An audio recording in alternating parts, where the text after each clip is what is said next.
काश एक बेटी होती। हाँ, यही कहा था उसने। एक बार नहीं, बार बार। पर क्यों? अच्छा खासा परिवार है, दो बेटे हैं, पति बढ़िया नौकरी पर है।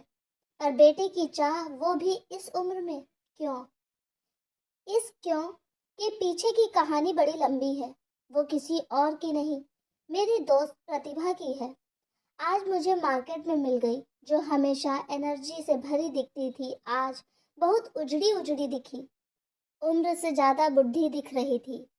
आज बार बार कहती कि काश एक बेटी होती। आज चाह कर भी मैं खुद को रोक नहीं पाई।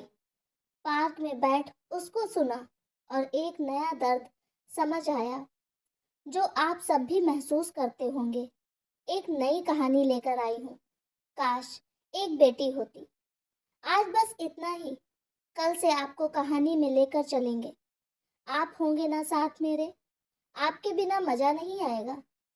आपके साथ की प्रतीक्षा हम करेंगे। 50 साल की प्रतिभा आज घर से भाग रही थी। बाहर सुकून खोज रही थी। घर काटने को दौड़ता। पति, बच्चे, भरा पूरा परिवार है उसका। पर घर पर रहना ही नहीं चाहती।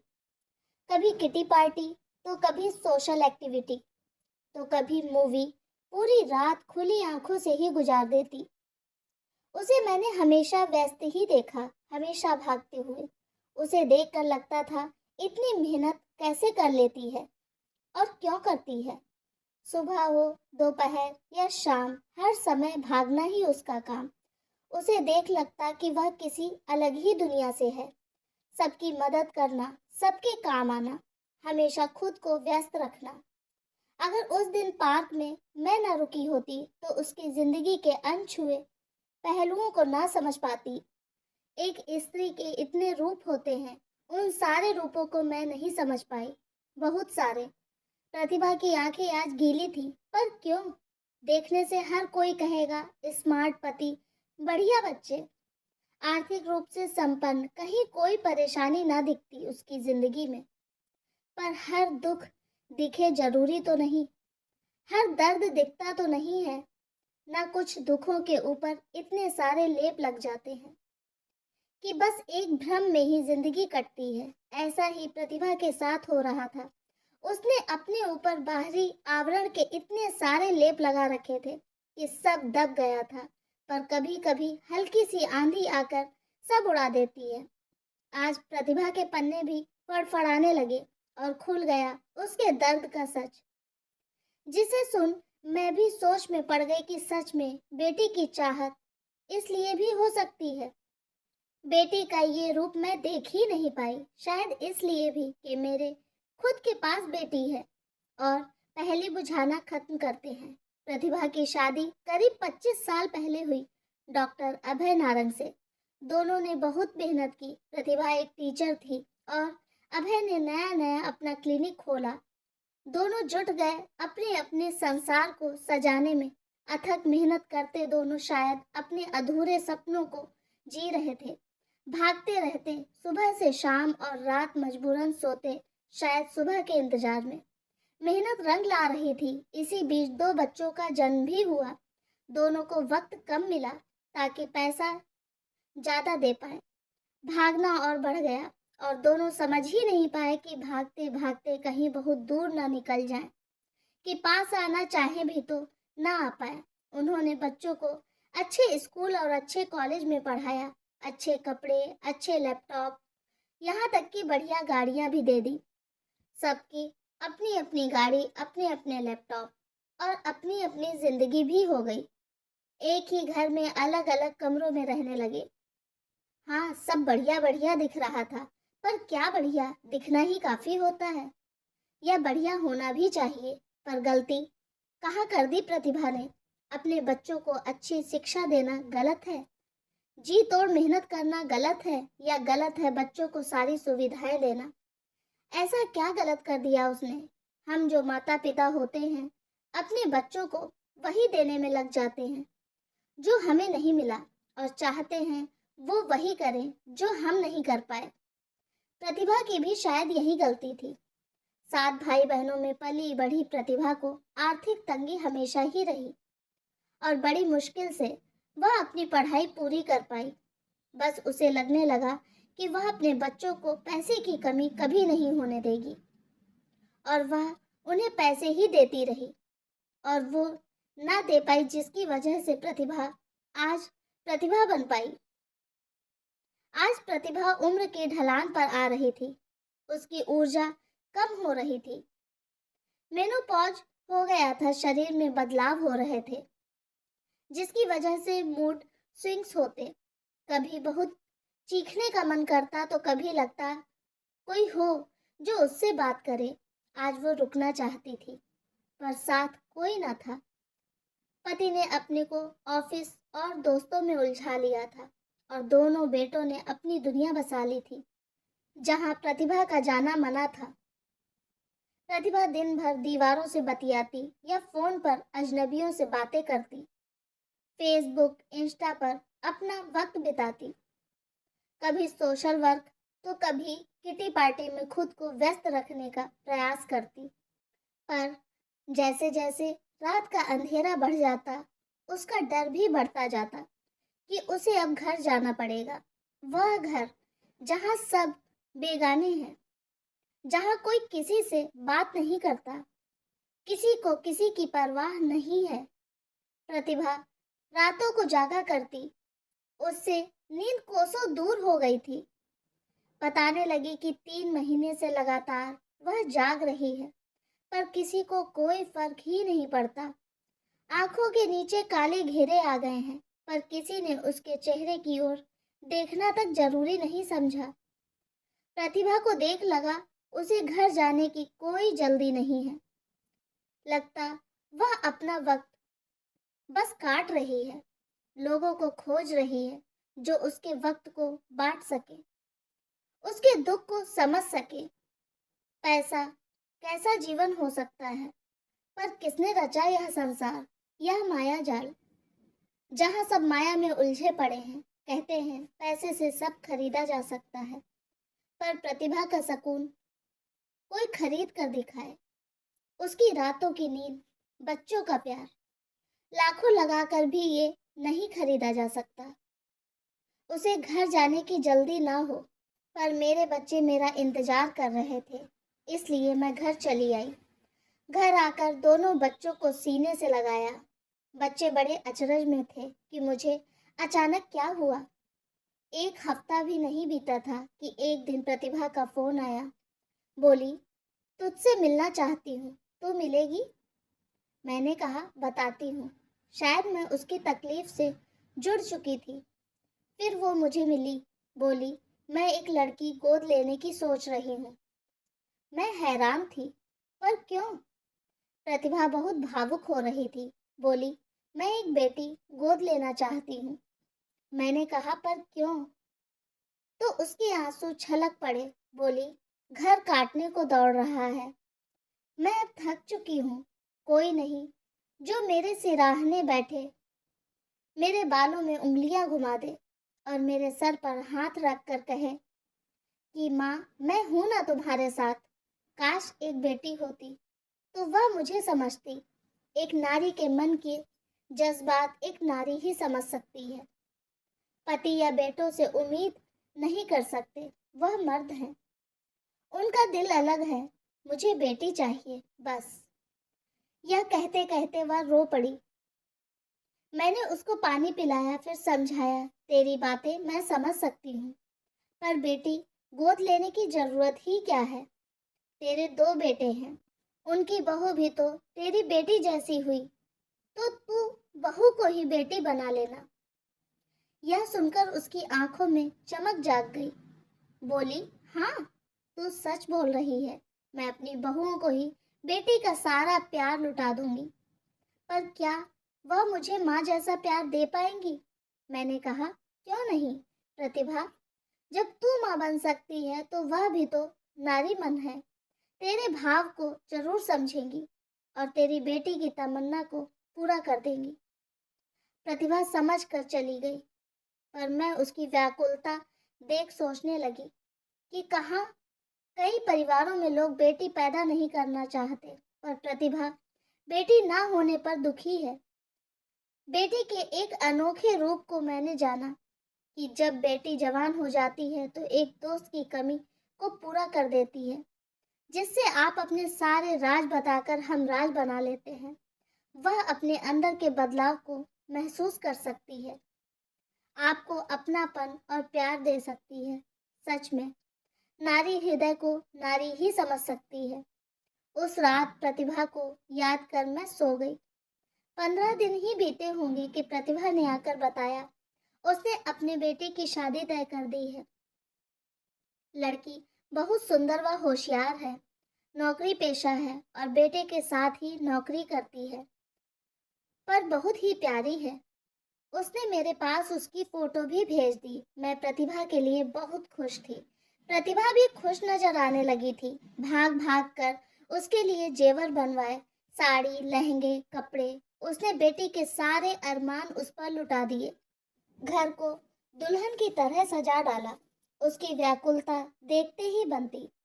शादी का दिन नजदीक आता जाता और प्रतिभा की अधीरता भी बढ़ती जाती। मुझे उसे देखकर डर लगने लगता कि कहीं फिर से ये निराश ना हो जाए किसी चीज के लिए। इतनी अधीरता ठीक नहीं। बस मैं भगवान से प्रार्थना करती कि प्रतिभा और उसकी बहू का रिश्ता अच्छा हो। शादी बहुत ही धूमधाम से हुई। बहू वाकई बहुत ही खूबसूरत थी। दोनों की जोड़ी देखने लायक थी। प्रतिभा की नजरें अपनी बहू के ऊपर से हट ही नहीं रही थी। हर जगह बहू के गुणगान गा रही थी। सब ठीक चल रहा था। प्रतिभा भी बहुत खुश थी, पर अचानक एक दिन उसका फोन आया। बोली मेरी बहू अपने मायके चली गई है और अब वापस ही नहीं आना चाहती। पूछा तो जो कहानी प्रतिभा ने रोते रोते बताई, उसे सुनकर मेरे पैरों तले की जमीन ही खिसक गई। प्रतिभा ने बताया कि बहू मायके से तब तक नहीं आना चाहती जब तक उसके लिए अलग घर का इंतजाम ना हो जाए। उसने शर्त रखी है कि उसे मुझसे अलग रहना है। वह मेरी टोका टोकी से परेशान हो गई है और मेरे साथ नहीं रहना चाहती है। मेरा प्यार उसको आफत लगता है। कहती है मैं उसकी आज़ादी छीन रही हूँ। हर समय मैं उसके पास साए की तरह मंडराती रहती हूँ। अब तुम ही बताओ, कितने सपने देखे थे मैंने बहू के, और बहू, मुझे जिस बात का डर था आज वही हुआ। प्रतिभा का ज्यादा प्यार ही उसकी परेशानी का कारण बन गया। मेरे पास भी कोई उपाय न था। मैंने उसे ढांढस बंधाया। प्रतिभा चिंता मत कर, सब ठीक हो जाएगा। पर मुझे भी पता था कुछ ठीक नहीं होने वाला। फिर कई हफ्ते बीत गए। प्रतिभा का ना कोई फोन आया, ना ही कोई मैसेज। मुझे लगा सब ठीक हो गया होगा शायद। मैं भी अपने में व्यस्त हो गई। एक आध बार उसका ख्याल भी आया, फिर लगा शायद मजे में होगी। वक्त गुजरता गया। एक दिन मेरी बेटी के पेट में दर्द हुआ तो मैं उसे डॉक्टर के पास ले गई। अभी मेरा नंबर आने में वक्त था। मैं बैठी इंतजार कर रही थी, तभी सामने से देखा प्रतिभा को उसके पति सहारा देकर ला रहे हैं। प्रतिभा की हालत देखकर मुझे अचरज हो रहा था। वह मुझे देख रही थी, पर बड़ी मुश्किल से मुझे पहचान पाई। बस एक फीकी सी मुस्कान उसके चेहरे पर आई और जल्दी ही वह मुस्कान चली गई। मैं जानने को बेचैन हो गई कि ऐसा क्या हुआ। शायद उसकी बहू। मैं अपने को कसूरवार मान रही थी कि मैंने उसकी कोई खोज खबर ही ना ली। उसके पति से बात करने की कोशिश की तो बोले अभी नहीं, अकेले में बताऊंगा, इसके सामने नहीं। मेरा दिल घबराने लगा, कहीं कोई सीरियस बात तो नहीं। मैंने उसके पति का नंबर लिया और घर की तरफ मुड़ी। बार बार मुड़कर उसको देख रही थी। लगता उसकी आंखें कुछ कहना चाह रही हैं, पर जुबान साथ नहीं दे रही थी। उसकी आंखों में बहुत दर्द दिख रहा था। मैं घर आ गई और हिम्मत जुटाने लगी कि उसके पति को फोन कर सकूं। अगले दिन दोपहर फ्री हो उसके पति को फोन लगाया तो उन्होंने काट दिया। मैं फिर डरने लगी और मुझसे रहा नहीं गया। मैं सब कुछ छोड़ प्रतिभा के घर की तरफ चल दी। कदम बहुत तेजी से बढ़ा रही थी। मन आकांक्षाओं से डर रहा था। उसके घर जाकर बेल बजाई पर किसी ने दरवाजा ही ना खोला। थोड़ी देर मैं खड़ी रही तो सामने से उसके पति आते दिखे। उन्होंने बाहर से घर को लॉक कर रखा था। घर के अंदर गई तो देखकर मैं दंग रह गई। घर पूरा बिखरा पड़ा था। प्रतिभा अस्त व्यस्त हालत में थी। मैंने कहा, इसे बंद करके क्यों गए? तो बोले, इसका मानसिक संतुलन खो चुका है, किसी को भी दरवाजा खोल देगी, इसलिए इसे लॉक करके रखना पड़ता है। मैंने कहा, पर यह जब मेरी लास्ट बात हुई थी तब तो यह ठीक थी। उसके पति ने बताया, एक रात इसने बहुत सारी नींद की गोलियां खा ली और फिर सुबह जब इसे हॉस्पिटल लेकर आए तो यह होश में तो आ गई, पर इसके दिमाग पर कोई चीज बहुत गहरी असर कर गई। 3 बार आत्महत्या का प्रयास कर चुकी है। इसे अकेला भी नहीं छोड़ सकता, इसलिए मैंने ऑफिस छोड़कर घर से ही काम शुरू कर दिया है। मैंने कहा, तुम्हारे बच्चे और बहू कहाँ हैं? उसके पति की शक्ल देखने लायक थी। प्रतिभा के पति ने बताया, बड़ा बेटा अपनी बीवी के मायके में रहता है और छोटा बेटा किसी के साथ लिव इन में रह रहा है। मैं अवाक रह गई। जिन बच्चों के लिए हमने अपनी जवानी को भाग दौड़ में बिता दिया ताकि उनको अच्छी जिंदगी दी जाए, और वही बच्चे आज। पर शायद हमारी परवरिश का भी दोष था। मैं प्रतिभा के पास गई तो वह बस मुस्कुरा दी और बस इतना ही बोल पाई, काश आज मेरी बेटी होती तो मैं अकेली ना होती। शायद यह सच भी था। बेटी कैसी भी हो, माँ का दर्द समझ ही लेती है। पर जब वही बेटी बहू का रूप ले लेती है तो दूसरी माँ को सौत के रूप में देखती है। ऐसा क्यों होता है, यह आज तक मेरी समझ में ना आया। मैं प्रतिभा के पास थोड़ी देर बैठकर घर आ गई और निर्णय लिया कि मैं प्रतिभा के संपर्क में रहूंगी। एक दोस्त की तरह ही सही, उसे कुछ खुशी तो दे पाऊं, पर चाहने से ही सब कुछ कहाँ हो पाता है। घर आकर मैं व्यस्त होती चली गई और उसके घर जाना बहुत कम ही हो पाया। वह फोन पर बात कम ही करती। उसकी हालत में कोई खास सुधार ना होता। डॉक्टर के हिसाब से उसका माहौल बदलने की जरूरत थी। उसे खुश और व्यस्त रखना ही एकमात्र उपाय था। मैंने उसके पति से इस बारे में बात भी की, किसी तरह प्रतिभा को व्यस्त रखा जाए, पर उन्होंने खास इंटरेस्ट ना लिया। मैं चाह कर भी कुछ ना कर पा रही थी। प्रतिभा को मैं सालों से जानती थी। वह बहुत ही खुश मिजाज और अपनी मदद करने वाली थी। उसकी हालत मुझसे नहीं देखी जा रही थी, पर मेरी खुद की जिंदगी भी आड़े आ रही थी। पति बच्चों को लगता कि मैं जरूरत से ज्यादा किसी के काम में टांग अड़ा रही हूँ। मैं भी शांत हो गई। ऐसे ही कुछ वक्त गुजरा। एक रात प्रतिभा मुझे सपने में दिखी। लगा वह बहुत बड़े संकट में है और मुझे पुकार रही है। मेरी नींद खुल गई। अजीब सी बेचैनी हुई। सुबह उसको फोन लगाया पर फोन नहीं उठा।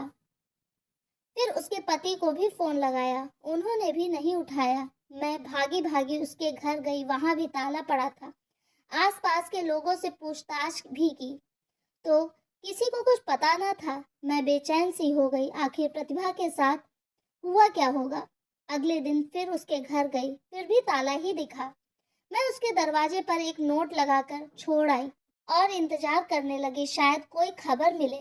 फिर एक दिन उसके पति का मैसेज आया, जिसे पढ़कर मेरी आंखों से आंसू निकल पड़े। उन्होंने बताया कि प्रतिभा को मेंटल असाइलम में रखा गया है।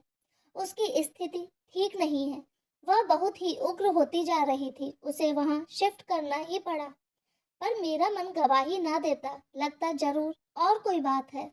मैंने वहां का एड्रेस उनसे मांगा तो उन्होंने बड़ी मुश्किल से दिया। वह शायद नहीं चाहते थे कि मैं उससे मिलूं, पर क्यों? ऐसा क्या राज था जो मुझसे छुपा रहे थे? ना चाहते हुए भी मैं उसकी जिंदगी का हिस्सा बनती जा रही थी। अगले दिन टैक्सी कर वहां पहुंच गई, पर वहां मुझे मिलने नहीं दिया गया। केवल परिवार के सदस्यों का मिलना ही अलाउ था। मैंने बहुत मिन्नतें की पर कोई फायदा नहीं हुआ। मैं भारी कदमों से वापस जा ही रही थी कि किसी ने मुझे मेरे नाम से पुकारा। पलट कर देखा तो प्रतिभा ही थी। मेरी आंखों से आंसू बह निकले और हम दोनों चिपक कर आंसू बहाती रहीं। वह बहुत रोई, बोली, मुझे यहाँ से बाहर निकालो, मैं यहाँ नहीं रहना चाहती। मैं पागल नहीं हूँ। सब मुझसे छुटकारा पाना चाहते हैं। मैंने कहा, पर क्यों? प्रतिभा ने रोते रोते बताया कि उसके पति ने जानबूझकर उसे पागल घोषित कर दिया है। दरअसल वह मुझसे परेशान हो गया। उसे लग रहा है कि मैं उसकी जिंदगी को बांध रही हूँ। वह मेरी वजह से हॉस्पिटल नहीं जा पा रहा है, क्लब नहीं जा पा रहा है, दोस्तों से नहीं मिल पा रहा है। उसे लगता है मैंने उसकी ज़िंदगी को बेरंग कर दिया है। बस डॉक्टर तो वह है ही। मेरे डिप्रेशन को ठीक करने के बजाय उसने उसे बढ़ा दिया और मुझे यहाँ छोड़ दिया। दरअसल उसका अपनी नर्स के साथ रिश्ता है। दोनों के बीच में मैं कांटा थी, तो इस तरह उसने मुझे अपने बीच से ही हटा दिया। प्रतिभा की बातें मुझे फिल्मी सी लगी। कोई इस उम्र पर प्रतिभा झूठ भी क्यों बोलेगी? मैं चाह कर भी कुछ नहीं कर पा रही थी। उसकी बातों से कहीं न कहीं यह भी लग रहा था कि वह पागल नहीं है। उसे पागल बनाया जा रहा है, पर उसका पति इतना खुदगर्ज कैसे हो सकता है? छी! मुझे उससे घिन आ रही थी। मैं प्रतिभा से मिलकर घर आ गई। उसके लिए कुछ करना चाहती थी, पर समझ नहीं आ रहा था क्या करूं और कैसे। खुद की जिंदगी में भी उलझी पड़ी थी। एक सप्ताह बाद फिर उससे मिलने का मन हुआ। एक बार प्लान करके तो समाज सेवी संस्था के मेंबर को भी अपने साथ ले गई, ताकि वही कुछ स्टेप उठा सकें। हम प्रतिभा से मिले। उन्होंने प्रतिभा की सारी कहानी सुनी और उसे विश्वास भी दिलाया कि वह प्रतिभा को न्याय जरूर दिलाएंगे। मैं भी निश्चिंत हो गई। 15 दिन गुजर गए, उनसे कोई मदद ना मिली। मैं बार बार उन्हें फोन करती, पर उन्होंने कहा पूरी जानकारी लेने के बाद ही वो कदम उठाती हैं। कई बार लेने के देने भी पड़ जाते हैं। मेरे पास कोई दूसरा रास्ता भी ना था। समझ नहीं आ रहा था कि क्या करूं। प्रतिभा बार बार कहती उसे यहाँ से निकलवा दो, उसे आजाद कर दो, कुछ तो करो। और मैं बार बार उसे झूठा आश्वासन ही दे पाती। पर आज वह खुद ही वहां से आजाद हो गई। हाँ, प्रतिभा आजाद हो गई। उसने अपने आप को इस समाज के बंधन से खुद को आजाद कर लिया। उसने वहां खुदकुशी कर ली। जब मैं उससे मिलने पहुंची तो पता चला रात में पंखे से लटक कर उसने खुद को ही खत्म कर लिया। और उसने एक खत समाज के लिए भी छोड़ा, जिसे पढ़कर मेरे रोंगटे खड़े हो गए। प्रतिभा ने लिखा, मैं अपनी जिंदगी खत्म नहीं कर रही हूँ, बल्कि मेरी जिंदगी को तो बहुत पहले ही खत्म कर दिया गया था। मैं तो बस उससे आजाद हो रही हूँ। बहुत कोशिश की लड़ने की, पर जब लड़ाई अपनों से होती है तो हम हार जाते हैं। उम्र के इस मोड़ पर समझ आया कि मैंने बहुत ही गलतियां की हैं, और उन्हीं का हर्जाना आज मैं अपनी जिंदगी देकर कर रही हूँ। मैंने बच्चों को वक्त ना देकर पैसा दिया, तो उनसे भी वक्त की उम्मीद कैसे कर सकती हूँ। समझ ही नहीं पाई कि पैसा नहीं, परवरिश महत्वपूर्ण है। जो मुझे ना मिला, बस वही उन्हें देने में लग गई। मुझे लगा जब सब ठीक हो जाएगा मैं रुक जाऊंगी, लेकिन समझ ही नहीं पाई कि मेरे रुकने से सब नहीं रुकने वाले। मुझे जिंदगी से यही दुख है कि मेरी कोई बेटी नहीं है। काश एक बेटी होती तो आज मैं जिंदगी से मायूस ना होती। पति जिसे मैंने जीवन साथी माना, वह भी मेरे दुख के पलों में खुद की खुशी के लिए निकल पड़े। उन्हें अपनी खुशी ज्यादा प्यारी लगी, और समाज को क्या कहे, यह वही देखता सुनता है जो उसे दिखाया जाता है। मेरे पति ने लोगों को दिखाया कि मैं पागल हूँ, और उन्हें दूसरे के साथ जिंदगी जीने का पूरा हक है। तो ठीक है, मैं भी दूसरी जिंदगी की तलाश में जा रही हूँ। हो सके तो आप सब यह गलती न दोहराना। बच्चों को पैसा नहीं, परवाह दीजिए। उन्हें रिश्तों की अहमियत समझाइए। उसका मैसेज पढ़ मेरी आंखों से आंसू निकल पड़े। आज प्रतिभा हमारे बीच नहीं है, पर उसकी याद आज भी मुझे हिला जाती है। मानो कह रही है, मैंने जो गलती की है उसे मत दोहराना, बच्चों को वक्त जरूर देना। प्रतिभा ने जाते जाते हम सबकी आंखें खोल दी, पर उसके परिवार की नहीं। वह अभी भी अपनी मस्ती में है। हाँ, अगर उसकी बेटी होती तो शायद उसको याद कर आंसू बहा रही होती। काश उसकी भी कोई एक बेटी होती। लिखने और बोलने में कोई त्रुटि हुई हो, उसके लिए क्षमा प्रार्थी हूँ।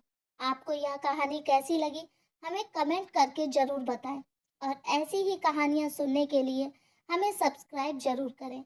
Thank you.